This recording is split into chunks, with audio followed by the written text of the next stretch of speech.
Ollie here, and this is the 19th edition of Olly Ranks, where I'll be ranking season 19 of classic Doctor Who. So, season 19 basically kicks off Peter Davison's first season as the Fifth Doctor, and he's accompanied by the returning Matthew Waterhouse, who plays Adric and is famously killed off before the end of the season. Sarah Sutton as Nyssa from Traken, who's now pretty much the last of the Trakens now because the Master destroyed her own planet, and Janet Fielding as Tegan, a gobby air stewardess who pretty much joined the Doctor, who inadvertently joined the Doctor in the end of in Logopolis. John Nathan Turner returns as the producer and has a new script editor in Eric Saward, who is notorious for making Doctor rather violent and quite dark, especially towards like the end of the Peter Davison era and leading in a bit to the Colin Baker era as well. He basically tore John Nathan Turner to shreds and criticized Colin Baker's casting as the Sixth Doctor in an interview in 1986. So season 19 is quite different from season 18 because aside from there being Tom Baker not being the Doctor and Peter Davison's pretty much replaced him, the mood does feel quite different because season 18 obviously felt kind of dreary because it was Tom Baker's final season and it had that whole dark, moody feel to it. But then with season 19, the mood feels kind of fresh, slightly light-hearted, like modern, and obviously the hard science elements that was pretty much ingrained into the series in season 18 was pretty much reduced to a T. And also allowed the Doctor's companions to take center stage in their own stories. Say Tegan's own story was Kinder, where she was possessed by the Mara and she had a very traumatic experience. Nissa's own story is in Black Orchid, where she discovered her own doppelganger and was involved in a plot where her doppelganger's former fiance was obsessed with her. And obviously Adric's own story, where he's had enough of traveling with the Doctor, but wants to go back to Eastbase, but he changes his mind and ends up dying trying to save the world. So if you're not familiar, I'll be ranking all 7 stories of this season and explain my rankings, but this ranking will be a bit different because for the first time since season 6, we'll have 2 first place winners because I wasn't able to choose between the 2 stories. So to kick things off, in 6th place and the final place, Time Flight, or shall I say Time Shite. The story was just terrible. It was terrible. The first part was alright, and then the next 3 parts, even though there was a bit of a drag in part 1, but then the other 3 parts it was a complete drag fest. I remember watching this story, and I wanted to see how long we had left, and when I saw that I only watched like 10 minutes of it, I was so surprised because the thing was so boring and it was just so freaking slow. And the plot was alright, but the execution was just bad. But I do like how the story does actually help in the character developments for the Doctor, Tegan, and to some extent Nyssa, because all 3 of them are still mourning Adric's death that happened in the previous story, and his death actually affected them all in different ways. And it's more so the Doctor. And the plot was alright. As I said before, the plot was alright, but the execution was just terrible. The sidecasts, I liked them, but at the same time, it was just very boring, and they were just there for the sake of it. The concepts was just very like confusing, and it was just I didn't really get it. And the Master, I don't think he did.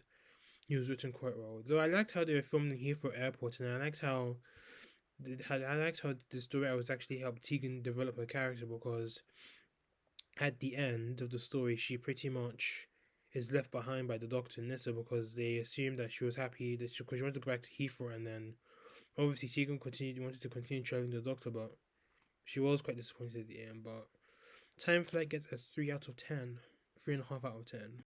5th place is Black Orchid, a story that I think is very fun. It's a 2-part story, it means it's an easy breeze through, but I did like the Edwardian England aspects of it, especially with the set of Cranley Hall and the location filming. The acting was quite good, especially from Sarah Sutton because she plays both Nyssa and Anne Talbot. And obviously, Anne Talbot is Nyssa's doppelganger, and the 2 are very different in some ways. And they both are quite even though Anne is quite mischievous and does encourage Nyssa to partake in her prank at the party to try and get people to guess who's who. But obviously Anne was a bit more frightened and more skittish because She was being stalked by her ex-husband, by her ex-fiance, George Cranley, who was assumed to have been dead, but in actual fact, he was just locked up in the attic by his in the upper levels of the house by his mother. Even though a little complaint I have is that a vast majority of part one was just based around the party, and the Doctor was just walking around in his nightgown. And the plot doesn't really fully kick in until part one, where the butler is murdered, I think. And the murder obviously turns to be George Cranley, who was a botanist that went mad. And he was disfigured looking for the black orchid flower. He was good. I like the part towards the end where he actually abducts Nissa and thinking that she's Anne, and they go up to the rooftop, but then he realizes that that's not actually Anne, and the doctor and his brother the doctor and George's brother pretty much had to save Nissa from George, and George ends up falling to his death. I give this story a 7.5 out of 10.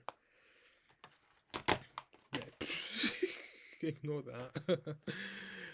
In fourth place is Fall to Doomsday, a story that I think is somewhat underrated, but the faults in the story do pretty much hinder it from being a good story. This was also Peter Davison's first story that he filmed, and it was rather telling that he was a bit nervous and performed, leading to his shaky-ish performance, but I still think he did a very good job.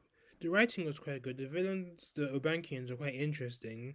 I liked how they were able to go back and forth between Earth and their home planet in different time periods, collecting people from these different time periods, especially people from like different ethnicities. That he had like a Greek philosopher, a Chinese monarch, and a Mayan princess.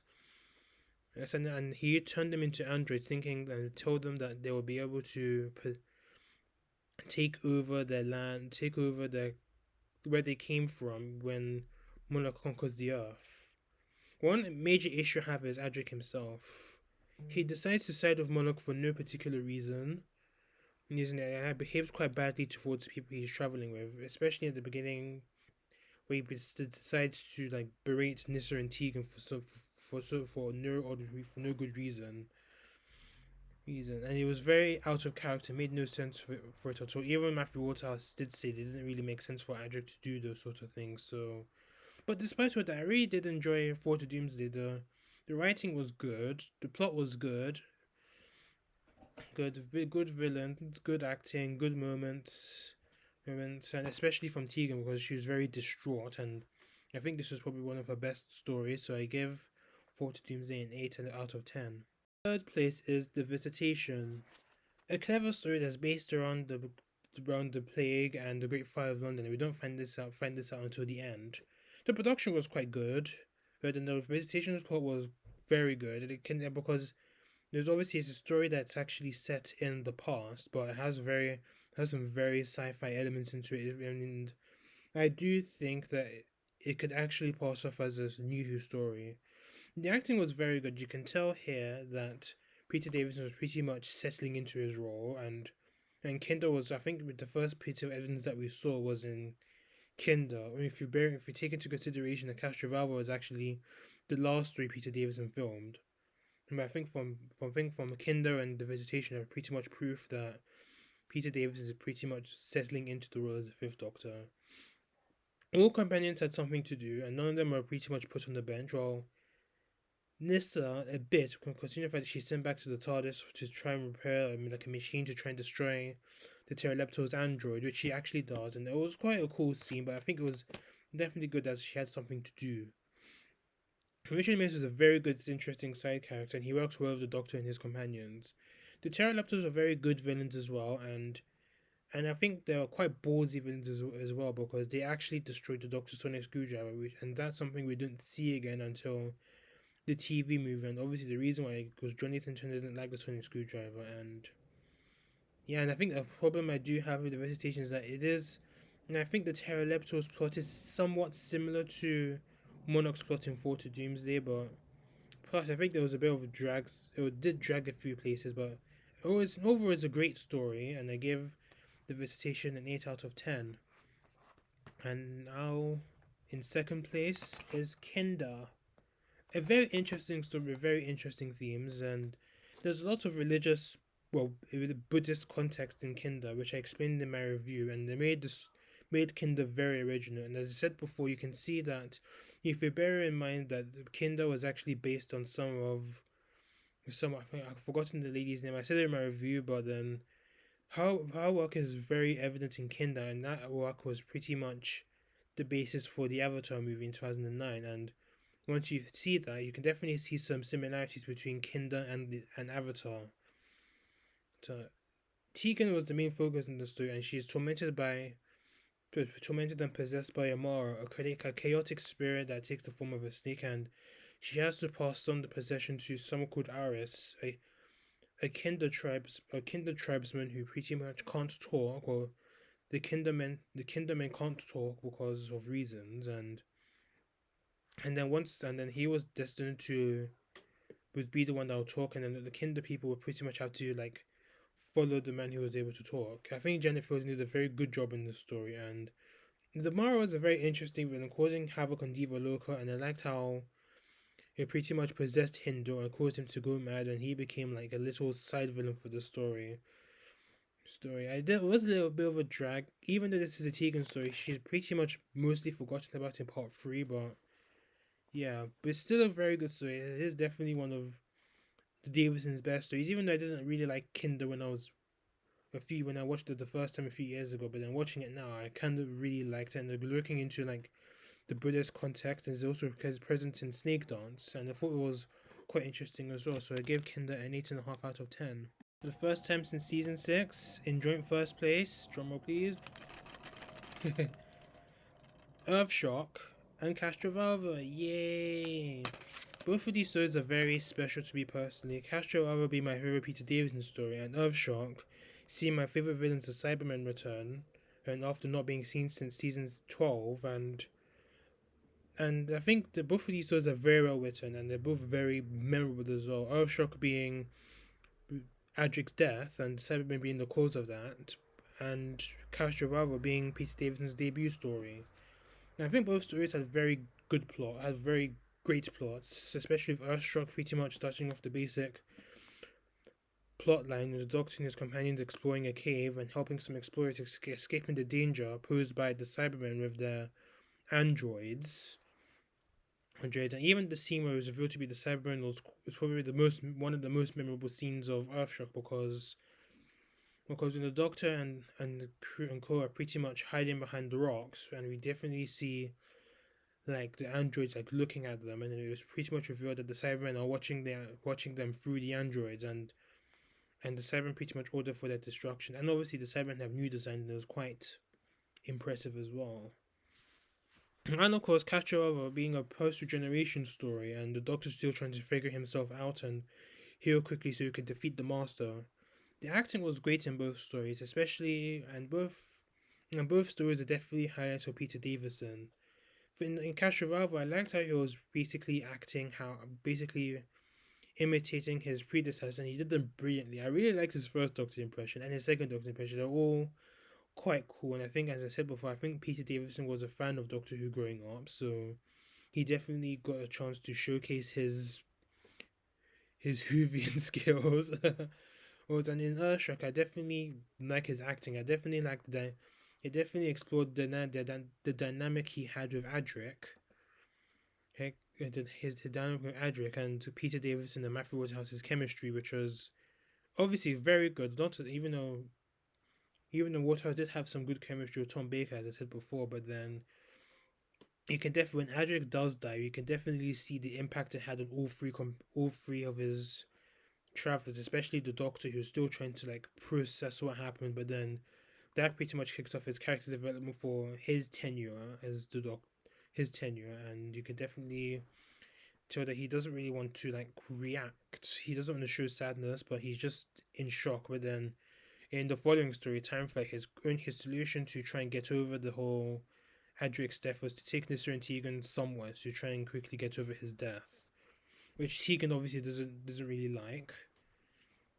But in Castrovalva, he is quite the Doctor is pretty much still suffering from the post-regeneration weirdness, and he's basically trying to figure himself out. He even forgot who he was until something happens, and then he's properly healed, and helps Nissa and Tegan try and figure out what was going on in Castrovalva.